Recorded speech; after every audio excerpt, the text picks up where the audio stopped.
እግዚአብሔር ዛሬ እንዲህ እያለ ነው። ያንተ አይሆንም ሁልጊዜ ወደ ተሻለና ወደ ታላቅ አዎ ይመራሃል። የተዘጋ በር ሲያጋጥምህ ተስፋ ቆርጥ ይሆን? ይህ ቪዲዮ ዛሬ ላንተ የተላከ መለኮታዊ ምላሽ ነው።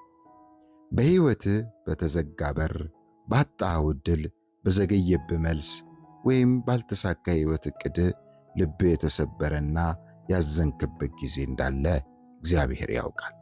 ነገር ግን አንተ እንደ መነቀፍና እንደ መጣል የቆጠርከው ነገር በእግዚአብሔር በኩል አንተን ከአደጋ የመጠበቂያ መንገዱ ነበር። አንተ እንደ ውድቀት ያሰብከው ነገር እርሱ ላንተ የተሻለ አቅጣጫ እየቀየሰ እንደነበር ማሳያ ነው። አንተ ማየት የማትችለውን እርሱ ያያል። ከፊትህ ምን እንዳለ ጠንቅቆ ያውቃል።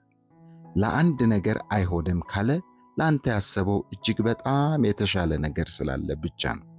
ስለዚህ በር ሲዘጋ፣ እቅዶች ሲቀየሩ ወይም ያገኘው ምላሽ አንተ እንደተመኘው ባይሆን እንኳን ሙሉ በሙሉ እመነው። እርሱ መልካም ነገርን ከአንተ እየደበቀ አይደለም። ይልቁንም ለትክክለኛውና ለሚገባ ነገር ቦታ እያዘጋጀልህ ነው። አንድ ቀን ወደ ኋላ ዞረህ ታያለህ።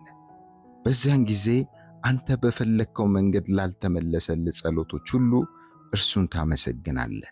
ያንተ አይሆንም ማለት የጉዞ ማክተሚያ ወይም ደግሞ መደምደሚያ አይደለም። የታሪክም መጨረሻ አይደለም። ይልቁኑ አንተ ካሰብከው ከገመትከው በላይ ለሆነ ታላቅ ነገር መጀመሪያ ነው። የመለኮታዊ ጥበቃና አዲስ የተሻለ መንገድ በእምነት የምትቀበል ከሆነ አሁኑኑ በኮሜንት ላይ አሜን ብለህ ጻፍ። ይህ ቪዲዮ ተስፋ ከሰጠ ላይክ፣ ሼር፣ ሰብስክራይብ በማድረግ ቤተሰብ ይሁኑ። ተባረኩ።